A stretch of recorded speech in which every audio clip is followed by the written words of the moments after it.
So in short, the adverses is the Mayanic Dharma, and definitely it has to be infused by altruistic intention. So therefore, the first verse is a description of what the altruistic intention is. So it says, with a heartfelt desire and determination to attain enlightenment for the welfare of all living beings who are more precious than the wish-fulfilling jewel for accomplishing the supreme goal, may I always cherish them and hold them dear.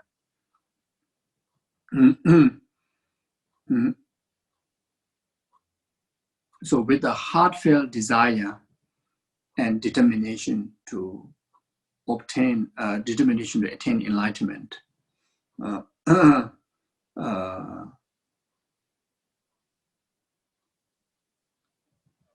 you see, the genuine sense of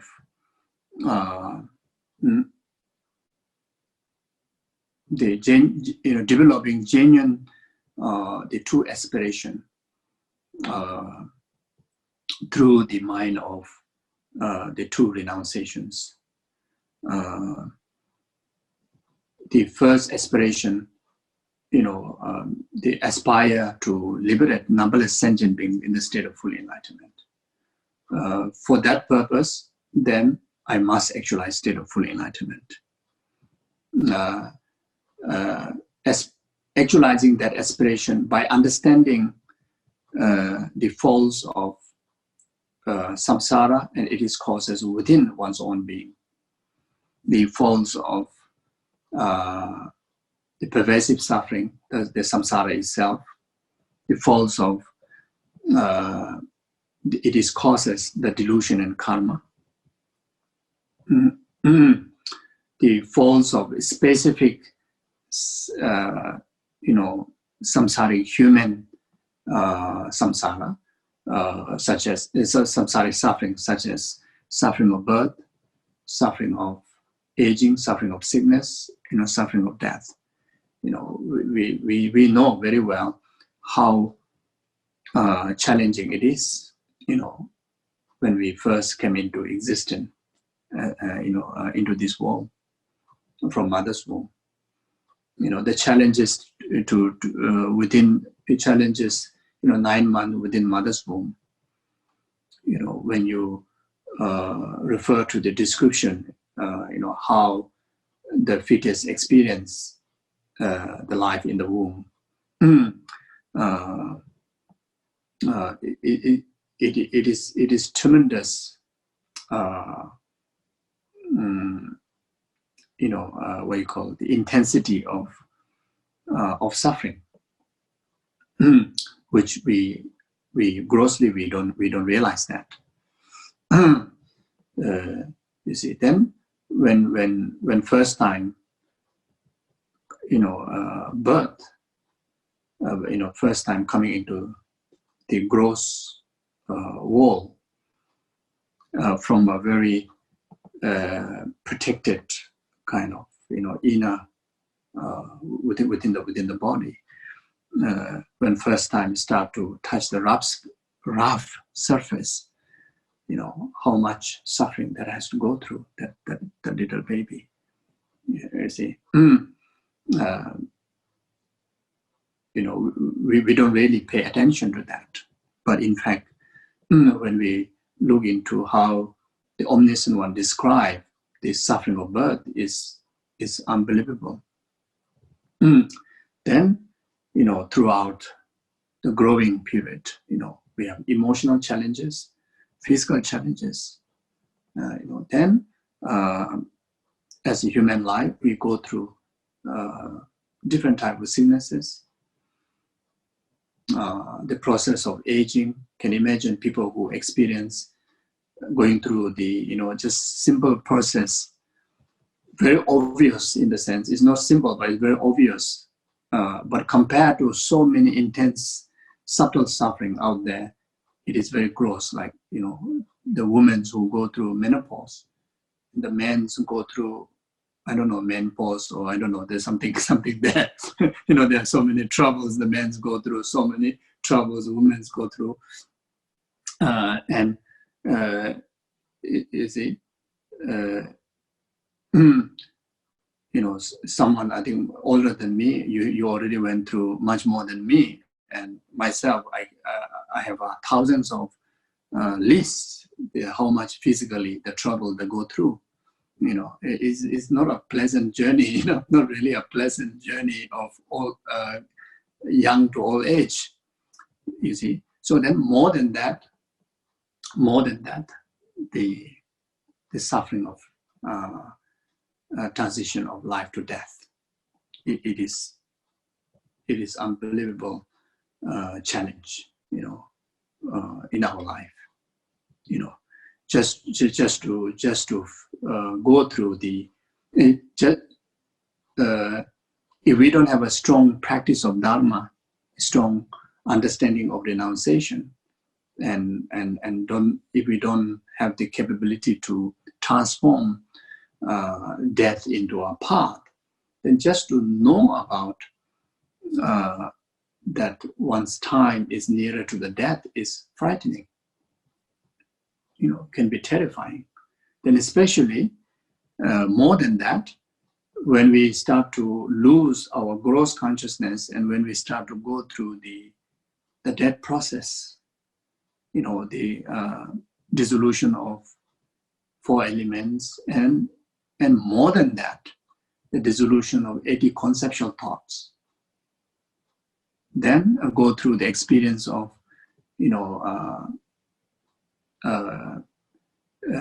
white, red, black near appearance. You see,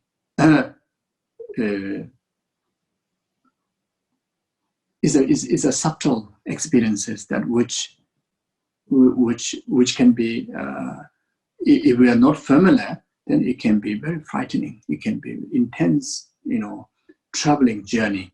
You see, so understanding that, when we think of the faults of delusion and karma and faults of this, some even if we are able to take precious human rebirth, but when we look into our process of human life, just in the 3 aspects, birth, aging, and death, and just to refer to that, it is not something that we can desire to return.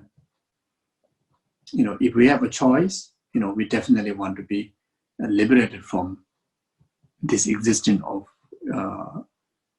samsaric life. Even it can be, human life. It is. If we have a choice, we will prefer to actualize a better rebirth. And we have choice to actualize better rebirth. Such as Pure Land. We can obtain Pure Land. We can obtain, including enlightenment. You see. So therefore, you see, through understanding the fact of samsara, samsaric existence, then we gain this heartfelt desire and determination to attain enlightenment. You see, for yourself. But here it's not just about yourself. The heartfelt desire and determination to attain enlightenment, also for the benefit of rest of the numberless sentient beings. Again, how to develop that? Using one's own situation as a reason, how yourself renounce samsara and its causes by reflecting on the faults of the samsaric existence within yourself. Now you use the same reason, reflect the same reason to your mother, to your father, to your brothers, sisters, to rest of the humanity, to rest of the animals, rest of the other sentient beings. They are in the same, situation of samsara, bounded by karma and delusion. As long as we are bounded by karma and delusion, as well as anyone who is bounded by karma and delusion, under the influence of karma and delusion, the suffering is pervasive. The suffering is in every single aggregates, infused by suffering. Even we happen to take a rebirth in the formless realm, in a formless realm, and either spirit realm or either a formless God realm, as long as subjected to karma and delusion, the mental aggregate is pervaded by suffering. So mental aggregate has to go through the unbearable experience of faults and suffering, you see. So therefore, whether the sentient beings are from hell realm or formless realm, form realm, God realm, or animal realm, hungry ghost realm, doesn't matter,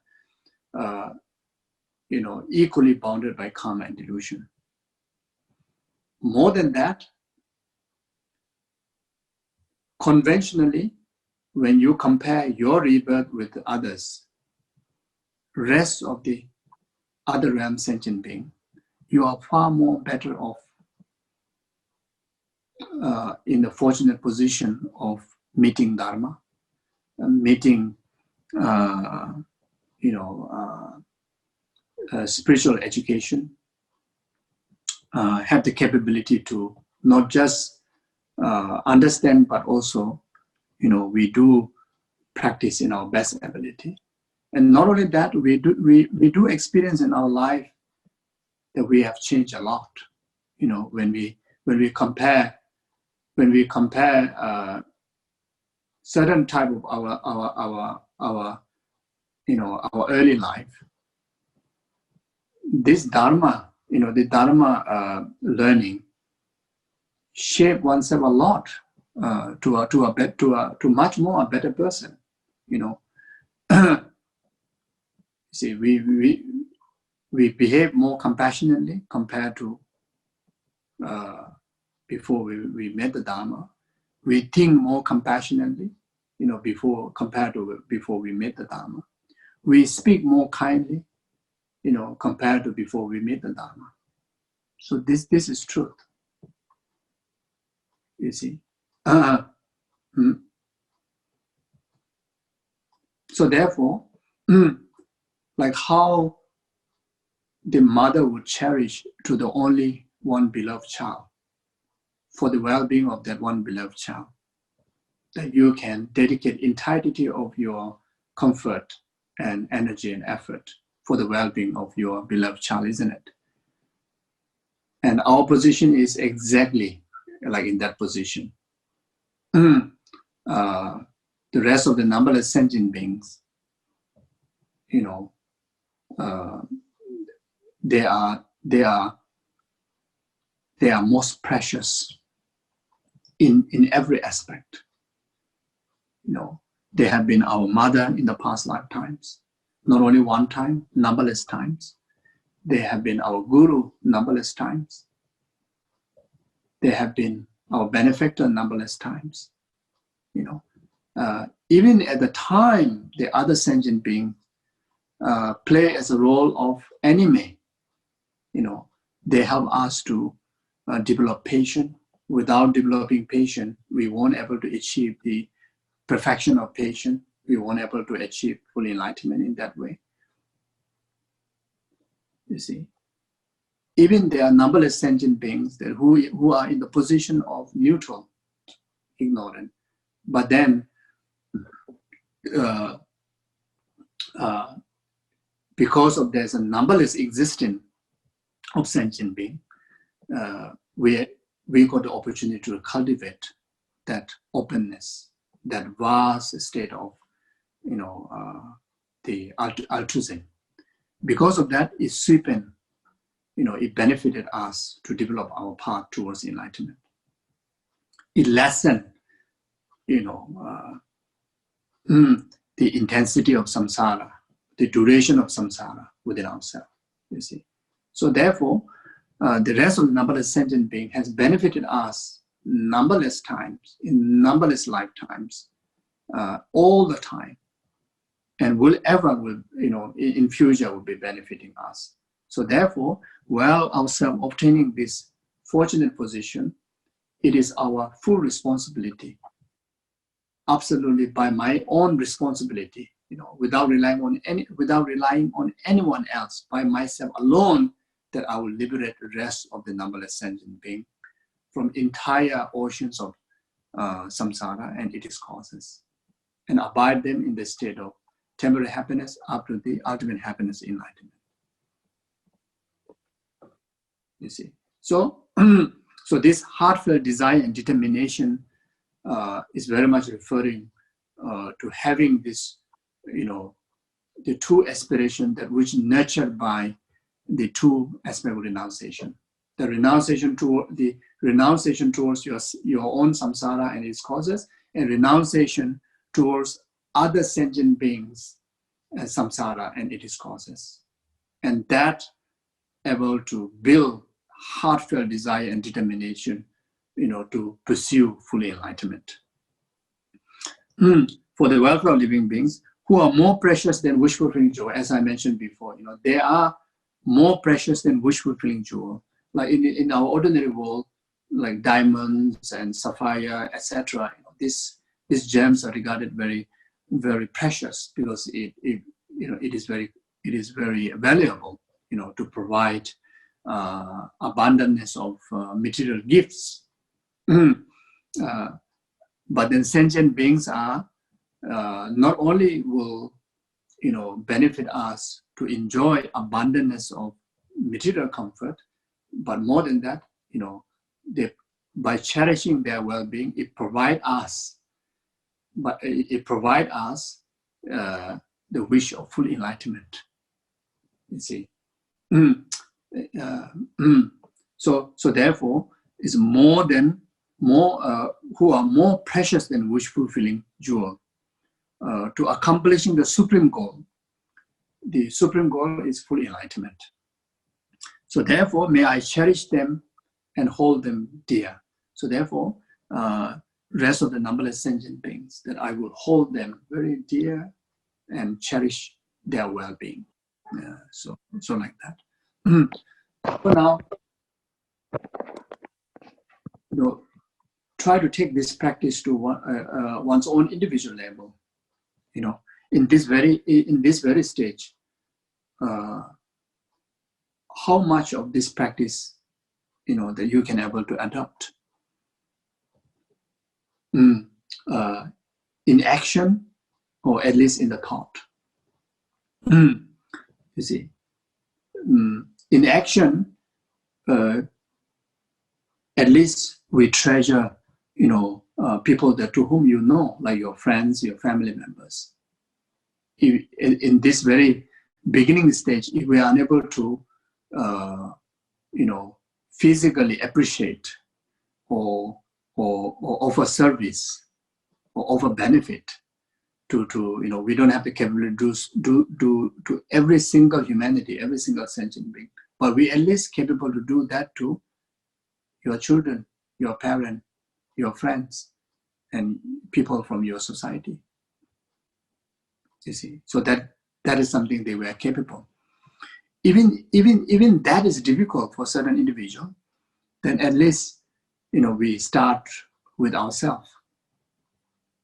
Be kind, be cherished and hold dear of our life for the benefit of for the benefit of others, like such as observation of individual liberation vows, like vow of refuge, vow of refuge, taking refuge in Buddha, Dharma, and Sangha. The moment you take refuge in Buddha, Dharma, Sangha, you are taking, minimum precept. If you cannot benefit other, you at least observe not harming other. Just taking care of your body, speech, and mind by observation of this precept of make sure you don't say wrong thing, make sure you don't think wrong thing, make sure you don't act wrongly. Yeah. the first benefit is that, yourself have a peace of mind. You will have no regret of performing negativities from our body, speech, and mind. And that bring immense of peaceful, mentally, mental peace, as well as physical kind of like peacefulness. The environment will be peaceful because you don't say wrong thing to others. There's no reason people to upset with you. You don't think wrong thing about others. You don't create a new causes for others to think wrong thing about you. If you don't say wrong thing to others, you don't create a new karma to others to say wrong thing about you. While observing this, yes, there are possibility of others still saying wrong thing about us, thinking wrong thing about us, but that is very much of the result of past karma.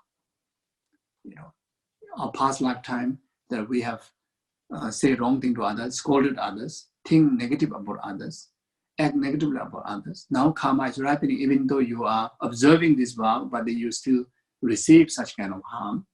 But then, due to the practice of the precept, we still have a wisdom of understanding the karmic law, cause and effect. We won't get disturbed, say that, oh, this is due to my past karma. So therefore, I'm taking opportunity now to purify it once for all by forgiving the harming person, by forgiving to that person who's causing harm to you, who's saying wrong thing to you, you see. So when you observe this precept, you have wisdom. At the same time, one prevent committing future, committing causes for future such kind of negative, negativities, negative actions by others, you see. So you see. So then,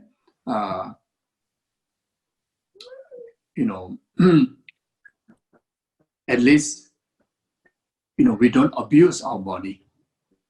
We don't abuse our mind. We can at least do that, you see.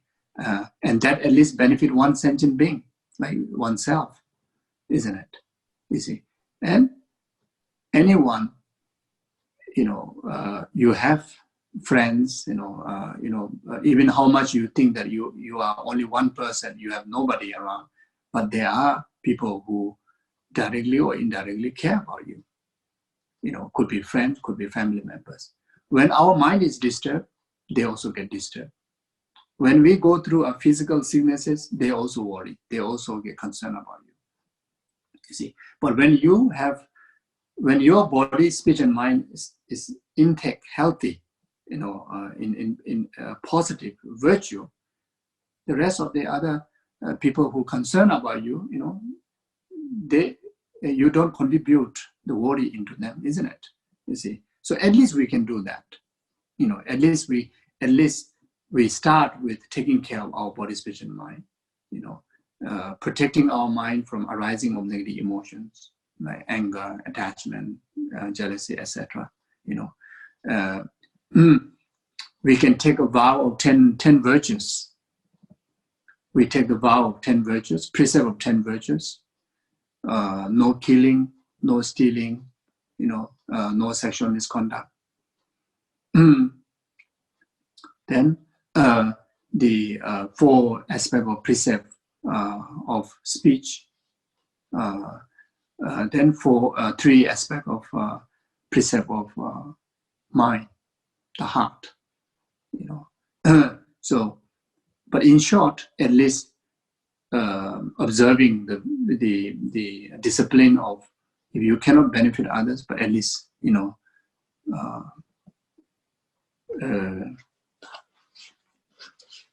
avoid causing harm to others. You see. Then we can physically we can offer the kind and compassionate service to our family members. Start from there, then to the rest of humanity, then the rest of the sentient beings. You see, but then as far as concerned with the intentionally or mentally, we are capable right this very moment for us to for us to cherish rest of the numberless sentient beings' well-being. Like what we just did, earlier we did short meditation on compassion. If we are doing that, sincerely, wholeheartedly from your heart, that is expression of that you are cherishing the well-being of the rest of the numberless sentient being, which does not cause any physical efforts or material efforts. It's just simply actualizing the thought within our heart. And this is what it means, cherish, the rest of the numberless sentient beings' well-being.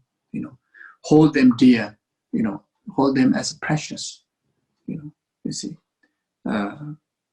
in ordinary way, they are precious because they are benefited many rounds of time, like your own present parents, present mother.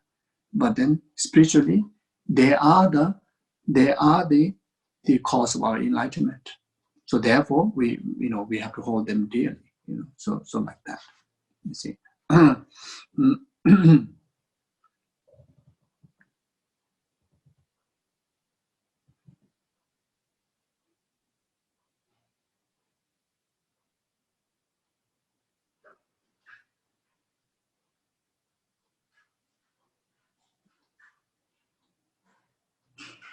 So just to summarize, in order to get to the point that we genuinely able to cherish numberless sentient beings and hold them, as more precious than the precious, the ordinary jewel, precious wish fulfilling jewel.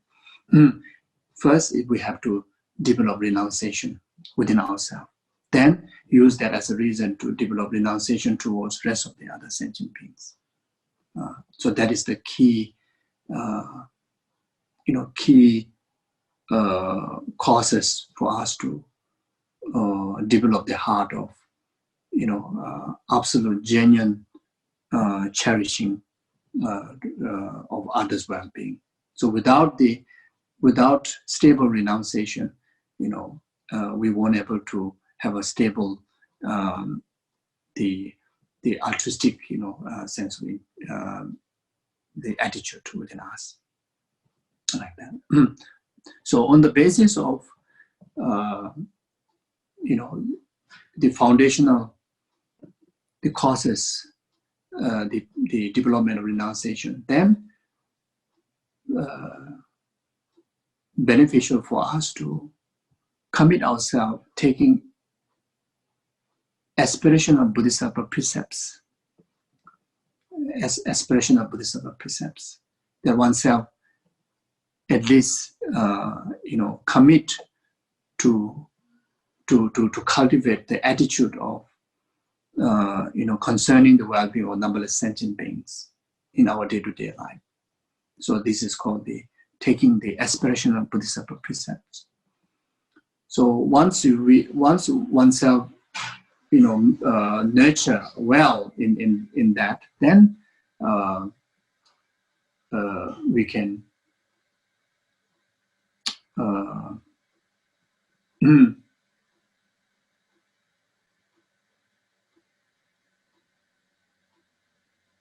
we can take the engaging Bodhisattva precepts, engaging Bodhisattva vows, not just intentionally, developing the concern of the well-being of sentient being, but then oneself committed in your very best to engage in action to deliver that aspiration.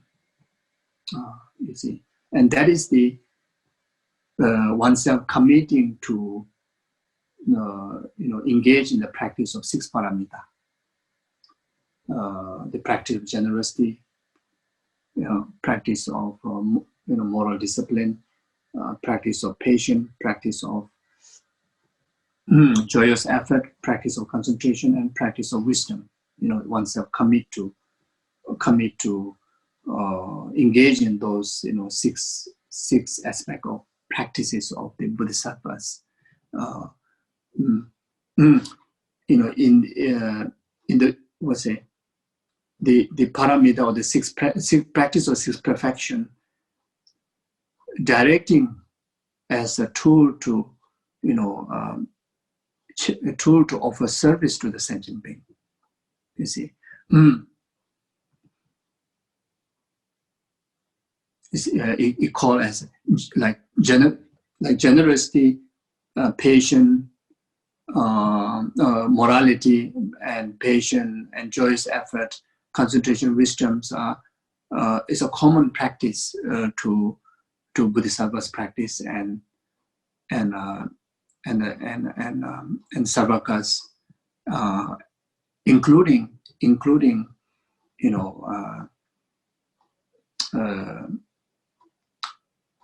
the practitioner there who have not chosen any channel of the yanas. It's a common practice. Even a good human being, good human beings ethics, or good human beings, what you call the practice, the practice of generosity, practice of moral discipline, practice of patience, etc. But here, when we commit to the engaging Bodhisattva's precept, then all this practice of 6 paramita has to be in the service of the rest of the numberless sentient beings' well-being. So it called as the generosity of benefiting the well-being of sentient beings, morality of benefiting sentient beings, patience of benefiting sentient beings, joyous effort of benefiting sentient beings, concentration of benefiting sentient beings, then the wisdom that which infuse in the reason to overcome the self-cherishing attitude. So then the 6 paramitas practice become the Bodhisattva's practice. You see. So in the common teaching, each paramita has three different type of practices. Like an example, like generosity, the generosity of material gift, generosity of dharma, and generosity of benefiting sentient beings. So the third one you attach in order to make the paramita of this 6 perfection, and the 6 paramitas practice to become the practice of Bodhisattva. You see. So now the point here is that if we truly mean what the first verses, guiding us to practice, is to intensify our practice in relation to the first verse, then we have to move towards taking some kind of commitments, like starting from refuge, 5 lay vows, then any of the individual liberation vows, and in particularly Bodhisattva vows, inspiring Bodhisattva vows, then engaging Bodhisattva vows. You see. So this way, then we really will come to a point that we really mean it, that I cherish and I hold the rest of the numberless sentient beings in most dear way, you see, like that. Okay, so now we move on to the second verse. Whenever I am with others, may I think of myself as the lowest of all, and from the very depth of my heart, may I respectfully hold others as a supreme. So this verse calls us to train the mind in the proper humility, eliminating our habitual arrogance and pride by thinking of ourselves as the lowest of all.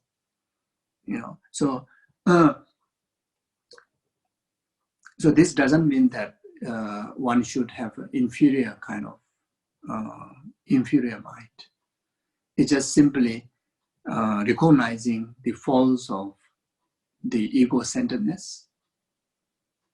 In order to eliminate that, then you take this practice as a guideline. specifically needed an antidote to eliminate the ego-centeredness, because ego-centeredness is one of the most powerful obstruction to actualize higher knowledge. Ego-centeredness is like a rocky mountain where there's no place to hold rain, no place to hold the water. It's like the ego-centered person is your heart is like it's a peak of the rock where there's nothing to hold any blessings. Ego-centered person, no way to receive blessings of spiritual blessings, no way to receive Dharma knowledge, and will not receive any form of spiritual gain. You see, so egos, holding on the ego-centeredness is one of the heavy ignorance also. You see, so therefore, in order to destroy the mountain of ego-centeredness, then we, adopt the guideline of, always regarding oneself as the lowest of all. So whenever I'm with others, may I think of myself as the lowest of all. So how to go about it? To cultivate that, you always, if possible, see Buddha in everyone. See everyone as a Buddha. You see. So if the reason why we do not see Buddha in others, because of the impure perception that we carry, and this impure perception also very much rooted onto self-ego-centered ignorance. You see. So in Buddha's eye,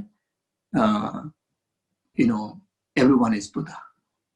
So in Buddha's eye, everyone is Buddha. You see, if our perception also purified like the Buddha's perception, we are able to see, qualities and enlightened qualities in every other beings. If we are unable to view every other being as a Buddha, but at least we acknowledge the truth, which is having the Buddha nature within every single sentient being. At least we acknowledge that. You see, so seeing Buddha potential in others, then you see, it's definite that the sentient being to whom that you are encountering will eventually actualize the resultant Buddhahood. You see, so therefore, how greatness one may be, but there's no greater than enlightened state.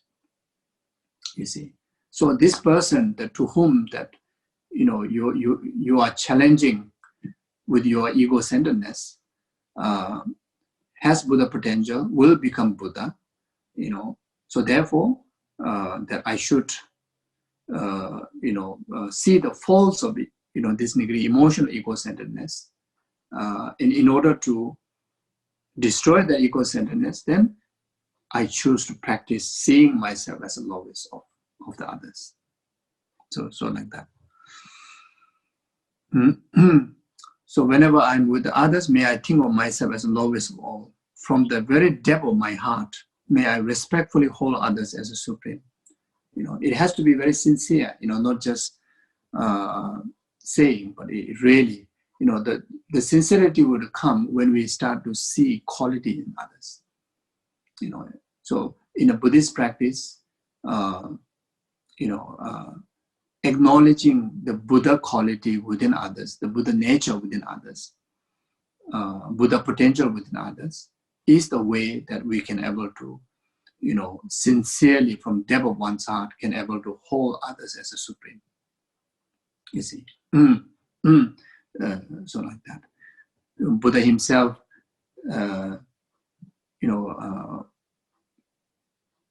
prophesies or claim that every single sentient being has Buddha potential. You see, the omniscient one already claimed that every single sentient being, will actualize Buddhahood. Every single sentient being has Buddha potential.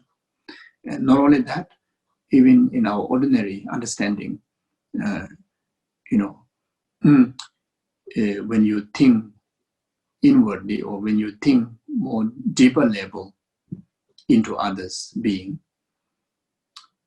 all the faults are not absolute nature of that being.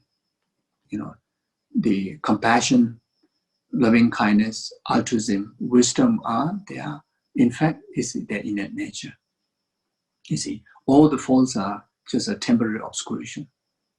You see, so from that point of view, you know, that you can still, you know, definitely can actualize conviction that, you know, others definitely has qualities. So in the respect of the conviction in, you know, conviction others having qualities, you know, that way you can able to offer sincere, you know, respect, you know, and hold others in the supreme like that. The third one is, in all action, may I closely examine my state of mind, and moment the disturbing emotion or negative attitude arises, since this may cause harm to myself and others, may I firmly face and avert it. So this verse teaches us the importance of the practice of mindfulness and introspection. One of you know, key tools to the success of our practices in the path, our meditation, our study, you know, our contemplation, is mindfulness and introspection.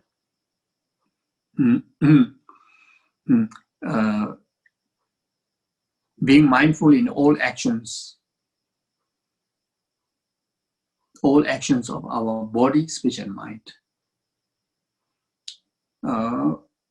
May I closely examine the state of my mind and moment, you see, including, you know, start from the intention, you know, always checking, you know, what kind of intention that we are carrying. Because all the speech, all the act of speech, act of our physical body are very much illustration of what we intended. Is by result of our thoughts, isn't it? If we are able to correct our mind, if we are able to, you know, structure our mind in a positive cultivation, then it's not possible physically or verbally there will be a negative action. You see, so therefore, one of the key Buddhist practice is closely examining our state of mind. You know, one of very essential Buddhist mindfulness meditation is always closely examining our thoughts, our intentions. You see, if our intention is positive, even the verbal and, you know, physical, the action that which is not totally how to say virtuous deeds, but then they still can able to you know, transform, you know, by the power of intention, you know, can transform into a virtuous karma of our body and speech. You see, so like that. So yeah.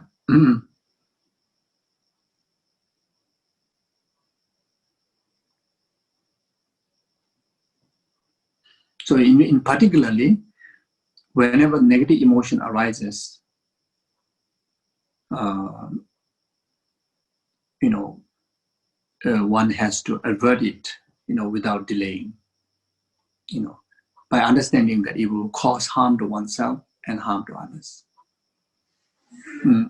So the moment disturbing emotion on, yeah, you see. So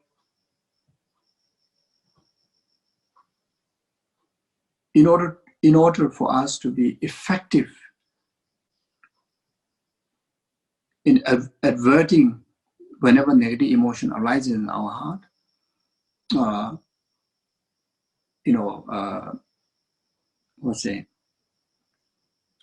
we need to know the general antidote to the negative emotions, negativities, and specific antidotes to the specific negative emotions. So that way, when we notice the arising of negative emotion, we have an antidote to bring the cure. But if we don't know the antidote, even if we know there's arising of negative emotion, we won't able to avert or purify effectively. So in order for us to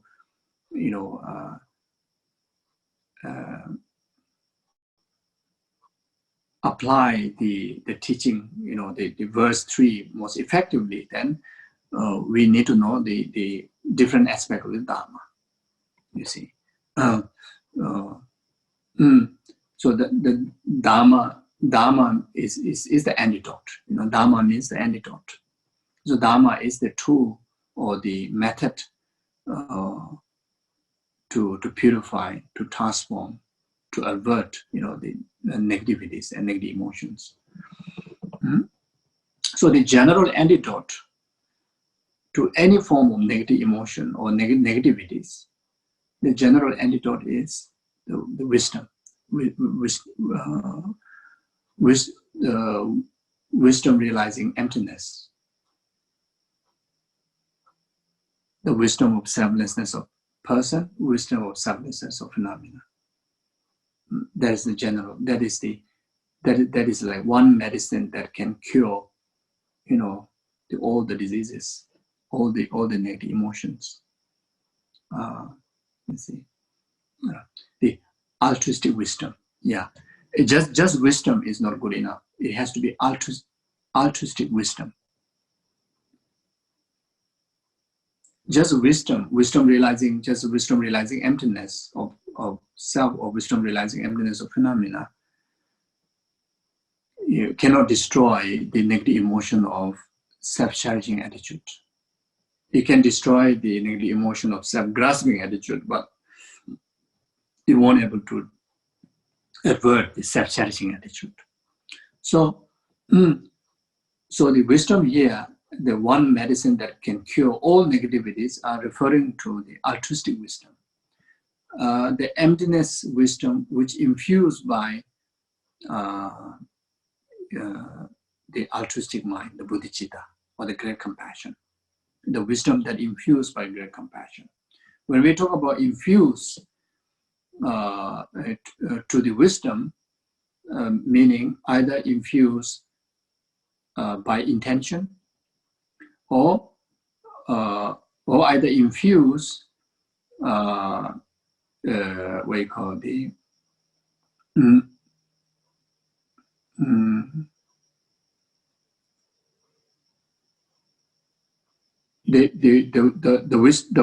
what you call the infused by intention, or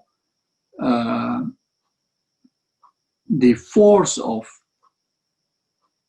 emptiness, the force of emptiness of self and phenomena is very much developed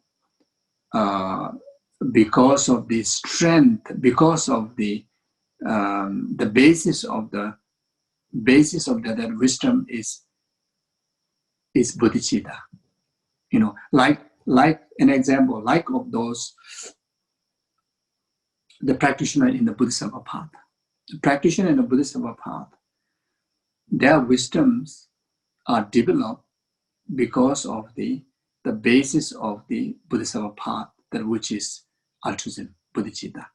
So the stronger the bodhicitta is there, the stronger the wisdom developed. The stronger the bodhicitta there, the more the effective of emptiness wisdom become in order to negate the negation. Like how Bodhisattva progress in the 10 bhumis, from first bhumi to the second bhumi, how Bodhisattva progress because of the intensity of the wisdom of emptiness. But where this wisdom, where this intensity comes from, when the Bodhisattva in the post-meditation, through the cultivation of altruism, bodhicitta. The stronger the bodhicitta develop, the stronger the wisdom develop. So that more the effective to eliminate, eradicate the defilements. So that's how they progress all the way up to 10 bhumi. And when the Bodhisattva practitioner develop the strongest stage, like 99% degree of the strength of bodhicitta, and that moment, the emptiness wisdom become 99.999% full force to eradicate the subtlest defilement that which obstruct to omniscience, the enlightenment. You see, so therefore, the antidote to all the negativities is altruistic wisdom.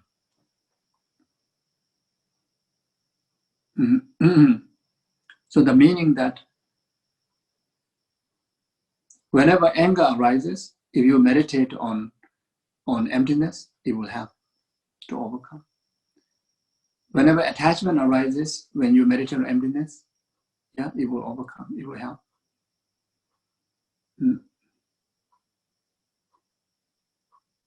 When you have trouble of very strong self-centered ego mind, when you meditate on emptiness, it will help. You can able to overcome. You see, if you are about to perform physical wrongdoings, if you meditate on emptiness, you will overcome. If you are about to say wrong thing, you meditate on emptiness, you will be able to overcome. So, based on this verse, by examining closely to our attitude, when anger about to arise, then you immediately go and if capable, meditate, absorption meditation.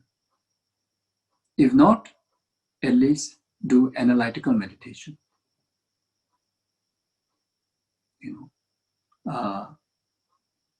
The understanding, use the understanding of emptiness on that negative emotion, that which about to arise. It could be anger. So now you use the certain feel of anger or certain condition that arising in your mind that which may lead to anger. You start to examine on that condition,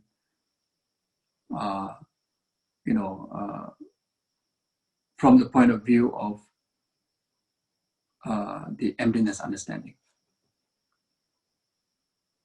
Or the mind itself, because the conditions are arising in the mind. The conditions like an object arising into the subject, the mind. Now, mind you take as an object to analyze the emptiness of that mind. Simply how that mind exists. Is the subject mind exist the way how I perceive or not? You analyze what is the conventional nature of this mind? What is the ultimate nature of this mind? Just simply by engaging in that analytical process on wisdom of emptiness on the mind, it can able to avert the arising of anger. Or any form of condition that you are sporting. Let's say you start to think of the enemy in your heart. You are not fully arise anger, but the enemy start to appear in your heart. That the wrongdoing that enemy did to you start to appear in your heart. Now immediately you examine, you use the enemy as an object to analyze through the wisdom of emptiness.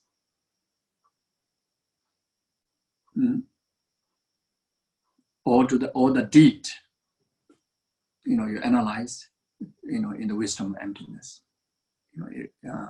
So this is how what it means by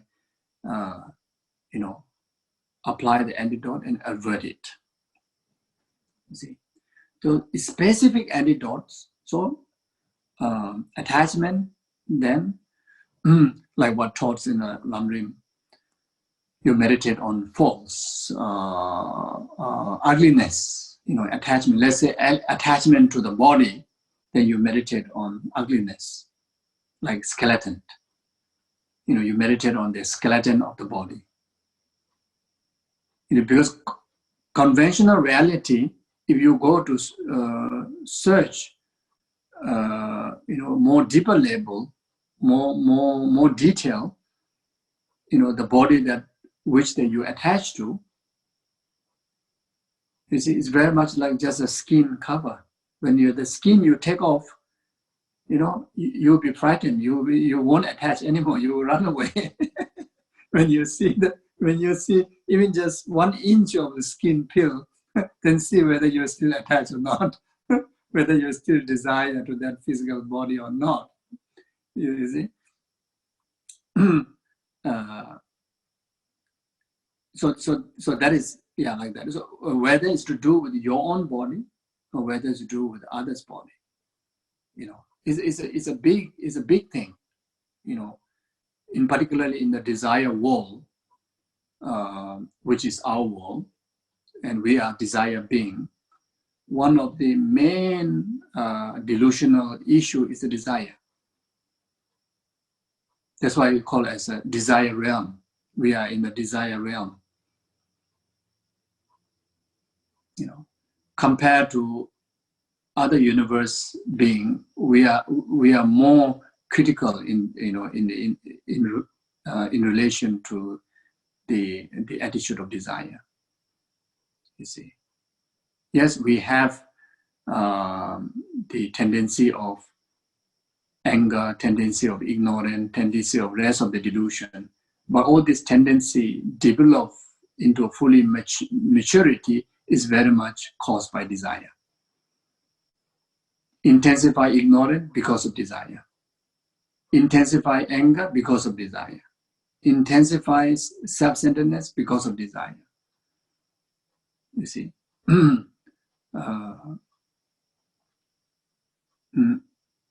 So if it's to do with the body for yourself or other, then you meditate on the like exactly in the Lamrim is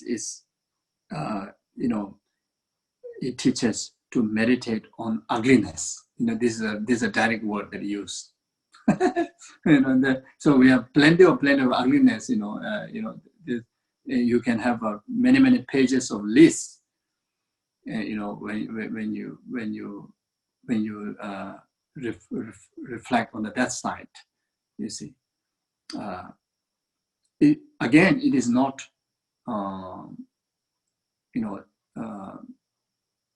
not like how to say, not appreciating this precious human being, but this particular meditation is to eliminate the desire. So therefore, that you specifically look into the conventional, the actual reality, the basis of our physical body. You see, so like that. So when we are attached, we have so much attachment, grasping towards someone's body, then we take a moment to see through beyond the cover that which cover that which distracted to your senses. Could be eye senses, or could be ear senses. You haven't seen the picture, but you heard about it, and you already start longing, have a strong grasping onto it, and it's kind of like doing a postmortem.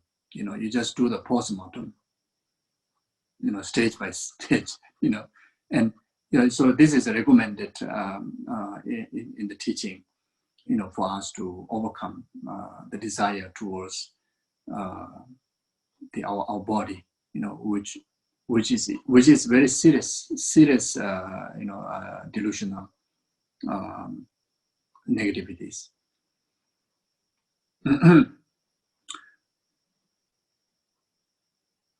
because of the much habituated desire towards our body, we have trouble to accept any kind of faults arises to our body, like such a sickness. If any sicknesses come to our body, we get so much frightened, we get so much disturbed. Because it contradicts to the to the mind of the desire. For the mind of desire is perfection, ever healthy, ever perfected, ever youthful, But reality, the conventional reality is not. The conventional reality is impermanent. Every single moment will age, every single moment will deteriorate, including, it will disintegrate, completely, you see. And that is the ugly conventional nature of our body, you see. So if we have this meditation, then when sickness comes, we don't get frightened. We easily have the wisdom to accept. Yes. Yes. A quick question. Sure. Aren't we in danger of being disgusted by our body, and developing aversion towards it as a result of this meditation, which is not the outcome we want? No, we don't want to, develop aversion. Yeah. So how does it work? So that's why, as I mentioned before, we are not kind of avoiding to appreciate this precious human rebirth. We're just knowing that I have a strong desire to my own body. So in order to eliminate that desirous attachment, the grasping towards my body, then you purposely engaging into the meditations on the ugliness of the body, So you have a purpose to do that. So because of the reason why you're doing this meditation, the end result will be so beneficial. You appreciate your life even more. You respect. You see the preciousness of your body. In fact, more than ever.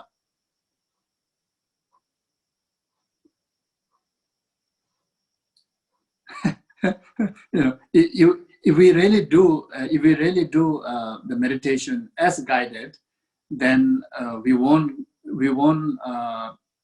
result to what you call the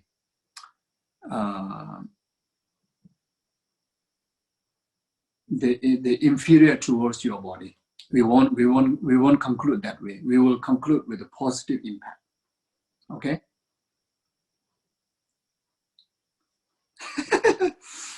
Yeah. So anyway.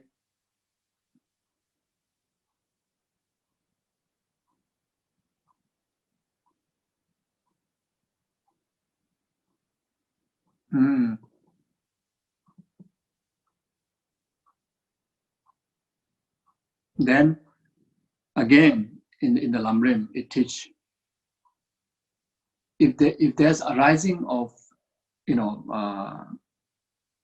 aversion, then it's the antidote, apply love. You cultivate love. The moment any sign that arises about to intrude into your system, mental system, to arise aversion, anger, then you apply direct antidote as guided in Lamrim. Meditate on love.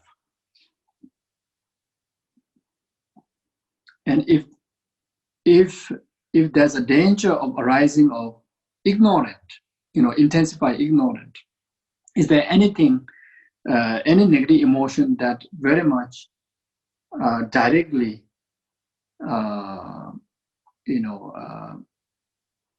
cause of ignorance. Of course, all the delusions are cause of ignorance, but directly, specifically impacting by that, then it's meditate on dependent rising, meditate on emptiness. You see, then if we have the negative emotion of dullness, negative emotion of fullness, confusion, total confusion, not knowing what is right, what is wrong,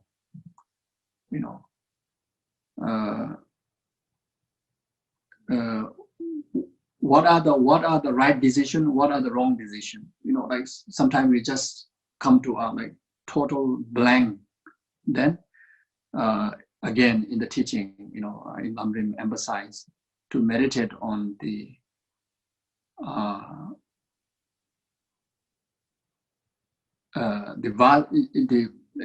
meditate on the characteristic of the different characteristic of all the phenomena, like starting from 5 aggregates,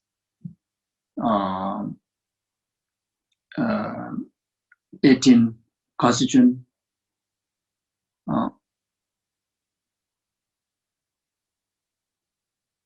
like in the Heart Sutra, starting from form, all the senses, all the aggregates, then the Four Noble Truth, etc., troubling, So the conventional aspect of entirety of existence, you try to learn it is different characteristic. When you start to explore that, the confusion start to disappear, confusion start to fade away, like that. So yeah. So then miserliness. Then you immediately you practice generosity.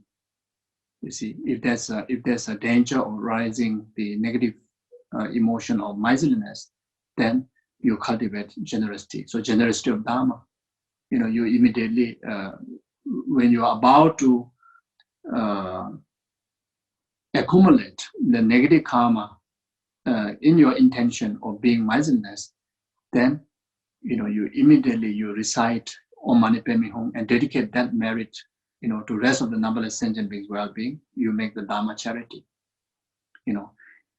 Immediately you go and get a few grains of rice, and just get out to the garden and offer to the birds. This will help. You see, this is like direct antidote. You go and get food for your pets, feed food for your pets with so much sense of giving.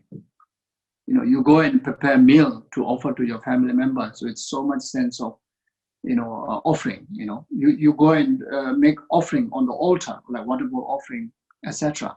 You see, so this will play any form of like generous practice of generosity will play direct antidote to the negative emotion of miserliness.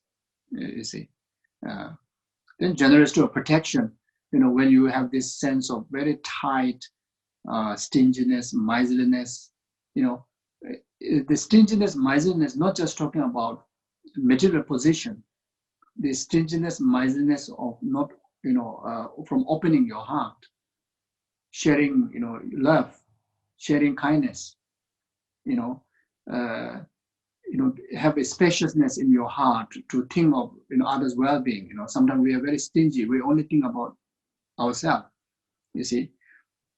Then, if you see one ant is rolling, nearby you, then accidentally you may step on and kill. You immediately go and collect the ant and go and throw outside in the plant. That will suddenly will open up your tightness of miserliness, like that. You see. So there's many ways. And you make mandala offering, immediately. When you have this tightness of Like even you may have like $1 billion in the bank balance, but you still feel very poor. You still feel not enough. You still feel if I don't save it, tomorrow I may not have food. Even you have a billion in your bank balance, but you feel that you have this fear of I cannot share this. I cannot share this to anyone because otherwise I may not have enough money tomorrow, or maybe 10 years later, or whatever. This is miserliness. This is miserliness. You see, this is actually is one of a very huge obstacle to shrink the bank balance without using it.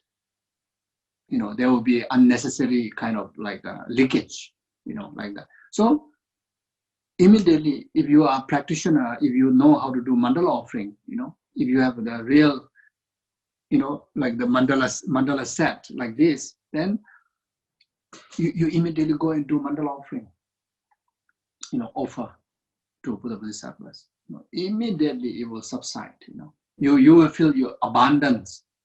Even though you have 1 billion, now you feel like you have 100 billion. So even you have only $100, but you feel like 100 million now. You feel wow. You see, and you're able to share that $100 with numberless Buddhas, through the practice of mandala offering. You see, so not only open your heart, but also generate so much merit to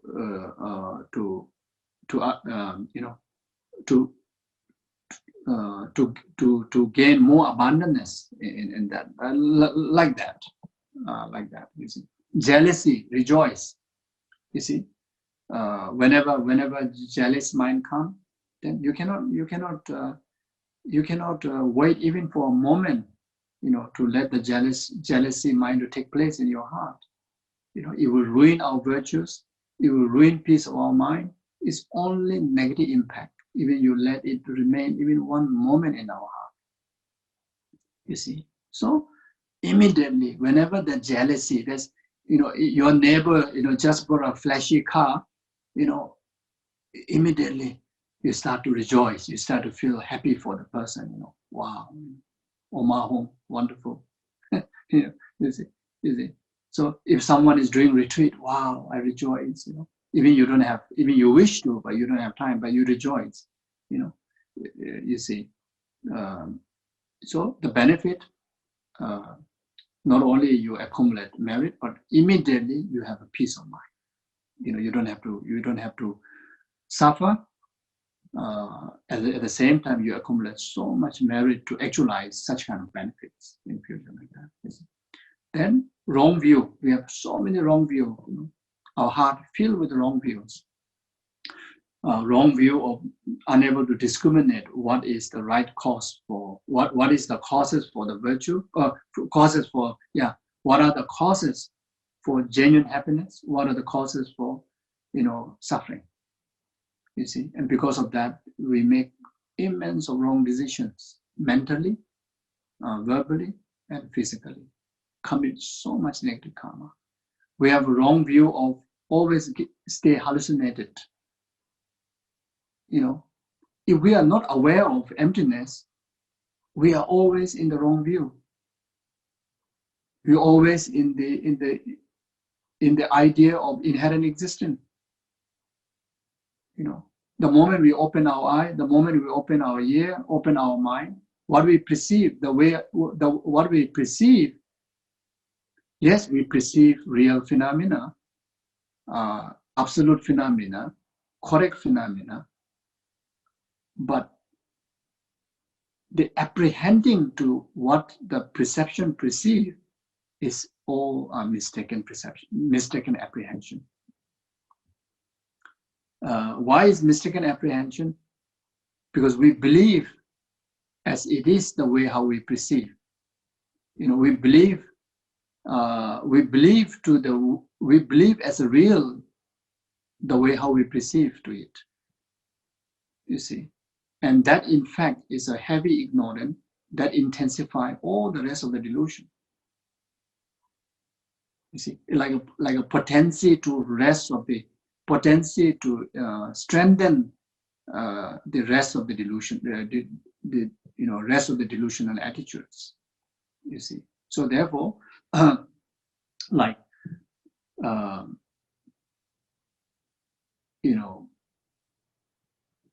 to be mindful of whenever we go into meditation, we go into the meditation in the understanding of lack of inherent existence. Total absorption in the understanding of lack of inherent existence, whether it's referring to self or whether it's referring to others.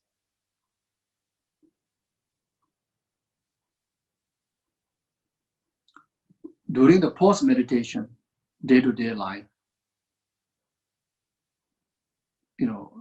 always have the mindfulness to view everything like illusion-alike. Whatever we experience in a post-meditation, like while we're walking, talking, meeting people, cooking, sleeping, etc., it's not illusion. It is conventionally is reality. But we have to view, them as illusional-like.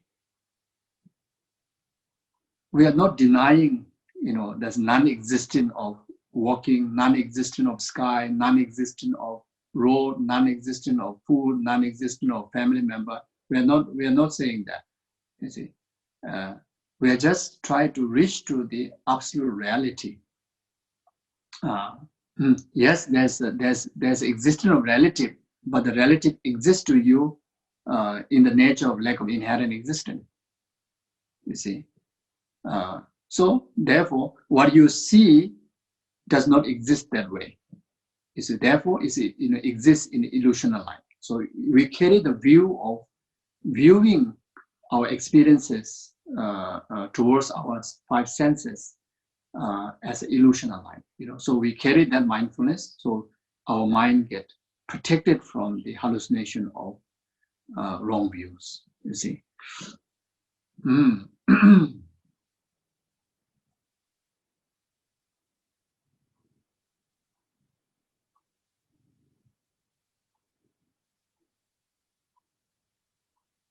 Yeah.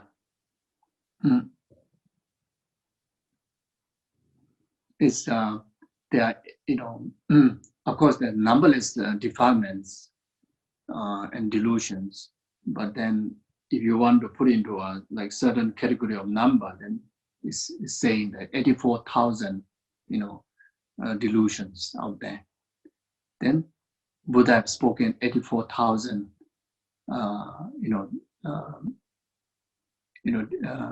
the Dharma. So each Dharma play a role of antidote, direct antidote to each departments like that. So anyway, so when we learn all different type of Dharma teachings, like including this 8 verses, each verse emphasizes on a specific practice or specific the Dharma. So that play as a a specific antidote to the specific faults. You see. So anyway, so always closely examine the state of mind, and the moment the disturbing emotion, negative attitude arises, since this may cause harm to myself and others, may I firmly face and avoid it. So, so that this is one of really essential practice of Buddhist. Who pursue the path to liberation or enlightenment. You see, the moment we lose the sight of watching our mind, we lose fundamental basis of practice to gain success in the journey of the path to liberation. You see, it's not like watching our mind 6 times a day. few hours, not like that. We have to watch our mind, all the time. Even when we go to bed, there's no gross awareness to watch our mind, but we take care of our mind through intention before we go to bed, so that entire our sleeping period, become virtue. Even in case we have negative dreams, scary dreams, but because of the intention, can able to transform, those also from negative to positive. You see, or at least protect us from the impact of negativities. You see, so in that way, like entire 24 hours of our body, speech, and mind can able to dedicate, absolute virtue or application of antidote of Dharma can be done, through the the mindfulness and introspection. You see, through the practice of mindfulness and introspection. So like that. Okay, so I think I will stop here. You have any questions? Anybody have any questions? Up to this stage. If not, then we do dedication, and we can. I have one question. Sure.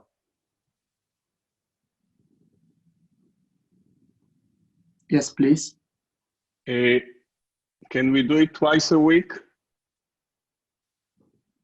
Which one? Can we do it 2 times every week, not just one? Oh, you mean the teaching? Can, but I think maybe some of you already feel too much or bored, even just one session. No? Well, it's not compulsory. We don't have to be here. Yes,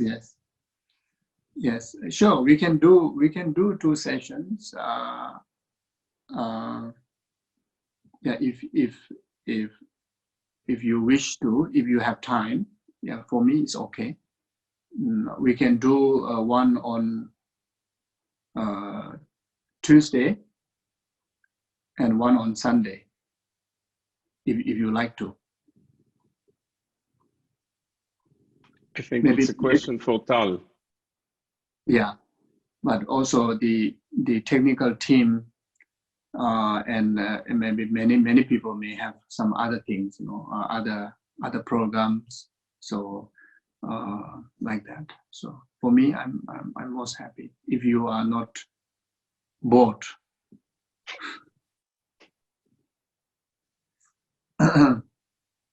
Okay, what we do is there may be another teaching coming up. Maybe not 100% sure yet. A series of teaching on mind training teachings, based on the great collection of the hundreds of mind training teachings. There's a thick book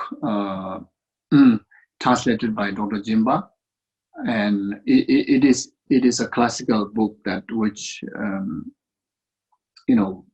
many generations been having that. So it's called Lojong Gyatsa. So great collection of many Lojong, different type of Lojong texts. Not 100% sure yet. Still on discussion from Australian centers. If this is happening, will happen soon. So what you can do is, maybe those of you who want to have some more sessions, maybe you can join that, so that we have another series of dedicated subject and different texts. So I have the loom of all the texts. So sometimes we can just read through.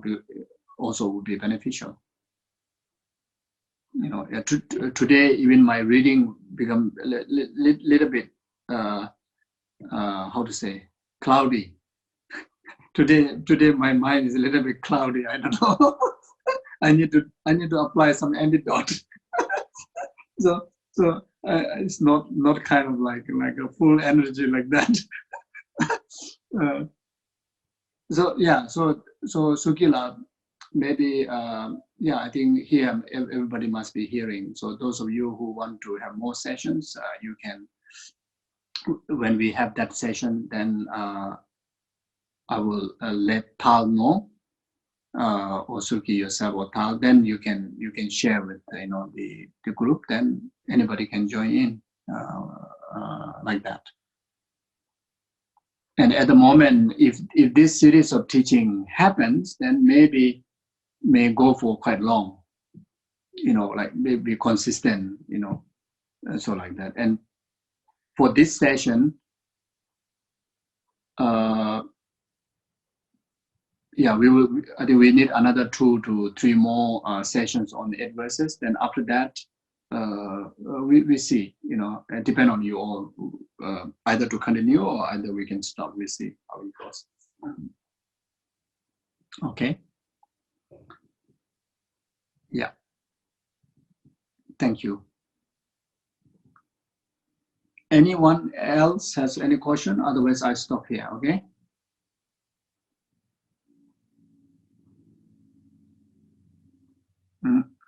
Thank you. Yeah, so please do dedication in altruism and dedication in emptiness. The merit we collectively and individually accumulated through this session, and also all the merit virtues accumulated from the past, and all the merit virtue we accumulate in the future, and also the merit and virtues and good deeds accumulated by your family members and rest of the any other sentient being, and all the past, present, future merit accumulated by all the Buddhas, all the Bodhisattvas, Arahats, Gurus,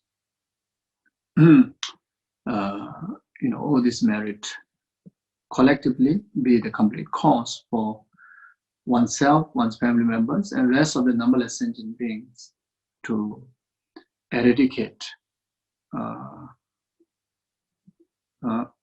entire samsaric suffering, and it is causes the karma and delusion, and abide in the temporary happiness up to the ultimate happiness of enlightenment, and encounter all the causes for that. And also dedicate this collective merit to all the good people in this universe and other universe who are source of peace and happiness of sentient being, like His Honor Dalai Lama, Kyabja Lama Sovarimpoche, all the other spiritual gurus, all the other good people in the world, like yourself, each and every one of you. You are a source of peace and happiness of numberless sentient beings, because mostly, maybe all have precepts, vows, commitments, which are all beneficial for numberless sentient, which are the cause of peace and happiness of all numberless sentient. All these beneficial beings to always enjoy good health, long life, prosperity, and fulfill all their aspirations accordingly, swiftly. And may this collective merit be the cause for, pacify all the adversities that exist in the world in relation to climate, in relation to diseases that, like such as coronavirus, cancer, AIDS, depression, anxiety, loneliness,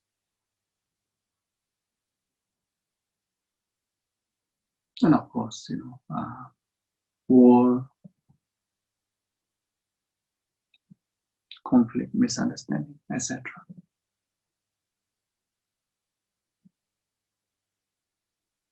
Pacify from the root.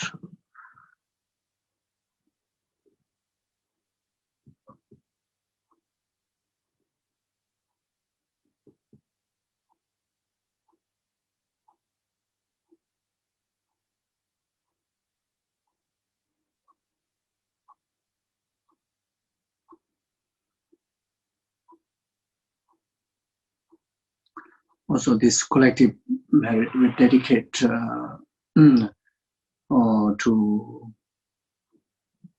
all the Sangha, who observe immense of precepts, which is so beneficial, not only for the preservation of Dharma, but contribution to the peace and happiness of sentient beings. Clear all the inner, outer, secret obstacles to them, and able to accomplish, pure moral ethics in entire the rest of the life. And more people in the world aspire to actualize, such moral disciplines.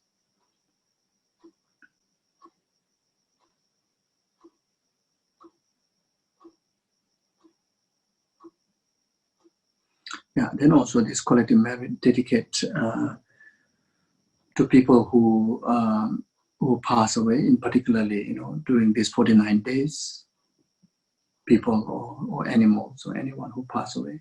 May this collective merit be complete cause for them to purify the suffering of death, suffering of intermediate state, suffering of rebirth, actualize high rebirth like in Pure Land, enlightenment.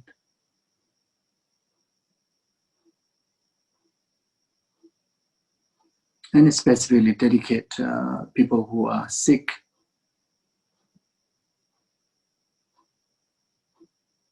people who are in danger of contamination of diseases, to gain full protection. And those people who, like in particularly during this time, those doctors, nurses, people who are in the front line, may they have a full protection and full capabilities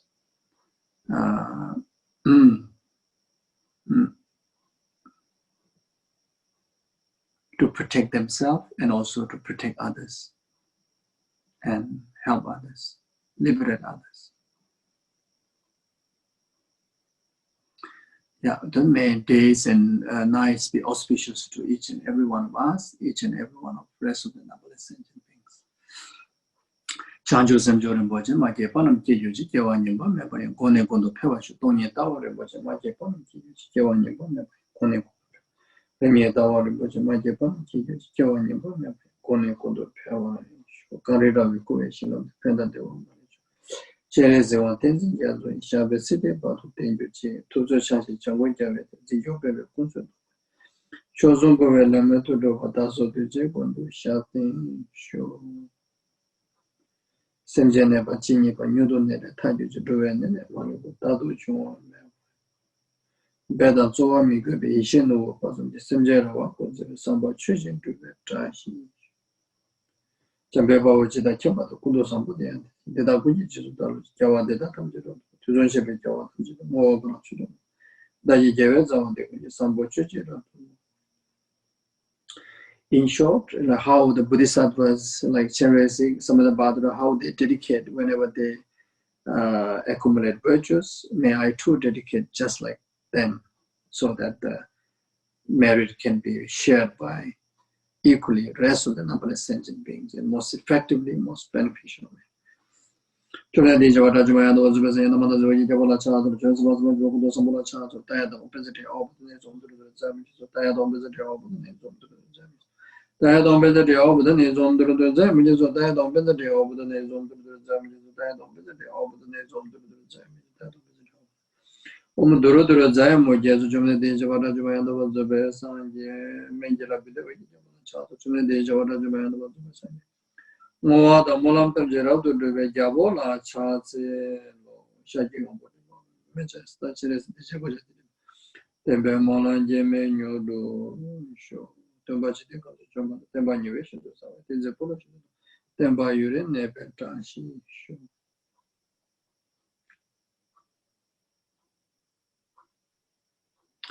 Thank you very much. Thank you. Take care and see you.